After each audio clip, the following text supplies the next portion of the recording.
प्रभु जी। जाएगा जब जहां से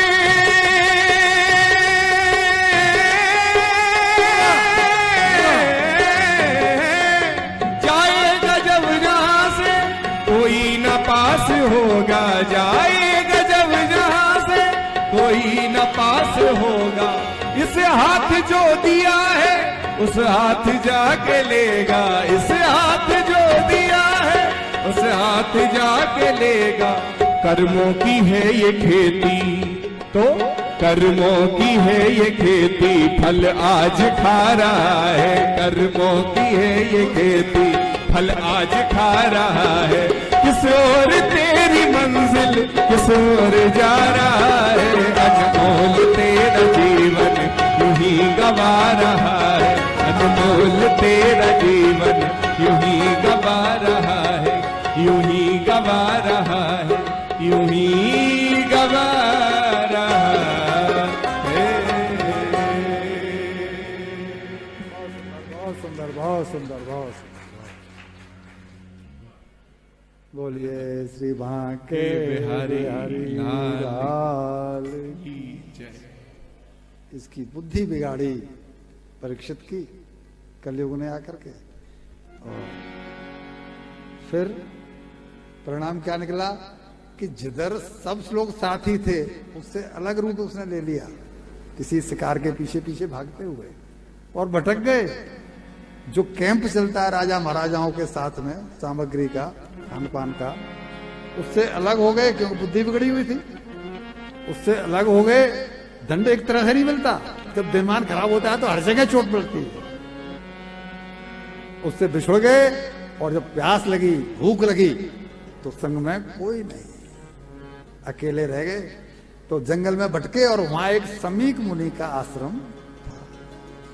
समीक मुनि उस समय बैठे हुए थे ध्यान में, और इन्होंने जाकर के उनसे पानी मांगा कि मुनिवर मुझे बहुत प्यास लगी है, मुझे पानी चाहिए। लेकिन वो किस कंडीशन में थे?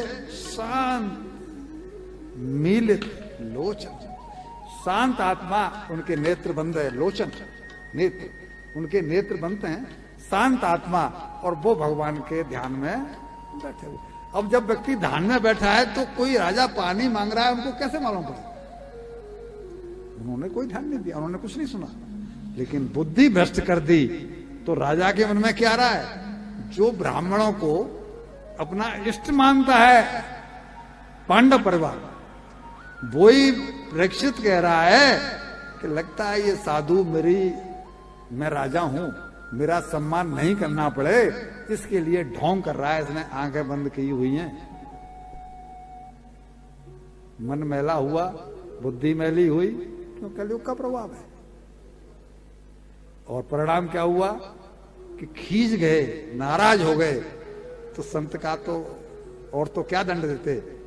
गुस्सा में, खींच में एक मरा हुआ सर्प पड़ा था, वो अपने धनुष से, तीर से उठाया और उनके गले में। इतने बड़े समीक मुनि जो त्रिकालदर्शी हैं, उनका ऐसा अपमान, ये तो मरा हुआ सर्प डाल के चले गए। इनका जो बेटा है उसका नाम है श्रृंगी, वो उसने उनको बताया दूसरे लोगों ने कि भाई राजा परीक्षित आए थे। अब किसी की हिम्मत तो पड़ी नहीं कि राजा परीक्षित से कोई कुछ कह सके। तो राजा परीक्षित आए थे, और उनका बेटा उस समय था नदी पर, वो तो खेल रहा था, बच्चा था, लेकिन ब्राह्मण पुत्र है, एक ऐसे त्रिकालदर्शी ऋषि का पुत्र है। तो उसको बताया कि तेरे पिताजी के गले में राजा परीक्षित मृतक सर्प डाल गए हैं। तो उसने वहीं पर जल लिया नदी का, मंत्र पढ़े और श्राप दे दिया कि जिसने मेरे पिताजी के गले में मृतक सर्प डाला है, मैं उसे श्राप देता हूं कि आज से 7वें दिन उसको जिंदा तक्षक सर्प डसेगा और उसकी मृत्यु। परिणाम कलयुग के संग रहने का परिणाम। कलयुग जब हम पर सवार होता है तो स्थिति कहां तक पहुंचाती है? जूते हमें पहन लेने चाहिए। हम बच सकते हैं, लेकिन ये ध्यान रहे कि हमें अपना बचाव खुद करना है, कोई किसी का नहीं करेगा।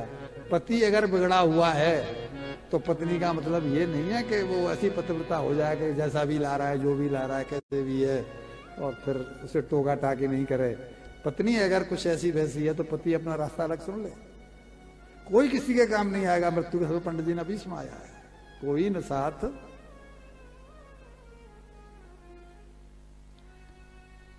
को कहता है संगी कि मेरे पिताजी तो समाधि में थे, मृषा समाधि रोज से, और उसको लगा कि मेरे पिताजी ढोंग कर रहे हैं। ये उसका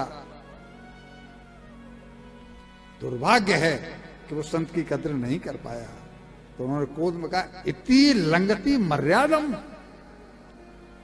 राजा की मर्यादा है कि वो संत महात्माओं का पालन करे, सम्मान दे, उनके भोजन का इंतजाम करे, उनके रहने का इंतजाम करे। बनियों के बारे में क्या कहा जाता है?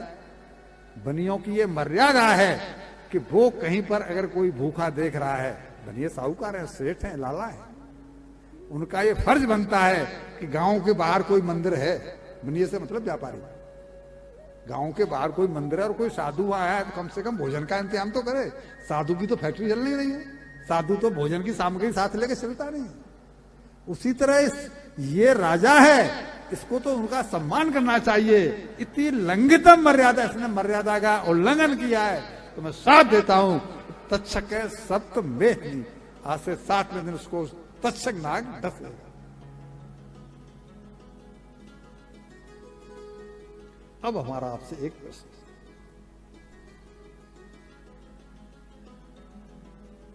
भगवान कृष्ण ने जब इसके ऊपर छोड़ा ब्रह्मास्त्र तो अंदर पेट में जाकर के, गर्भ में जाकर के इसकी रक्षा की है कि नहीं की है? अभी सुनाया ना। तो प्रश्न पैदा होता है कि अब क्यों नहीं कर ली? ये इतना इतना इतना है? अरे बाबा, मैं वही तो कह रहा हूं कि उसकी जिब्या पर क्यों नहीं बैठ गए? सरस्वती की जिब्या पर बैठेंगे, उसकी जिब्या पर बैठेंगे नहीं बैठे हैं? मंथरा की जिब्या पर सरस्वती बैठी है नहीं बैठी है? विभीषण जिस समय भगवान आए और विभीषण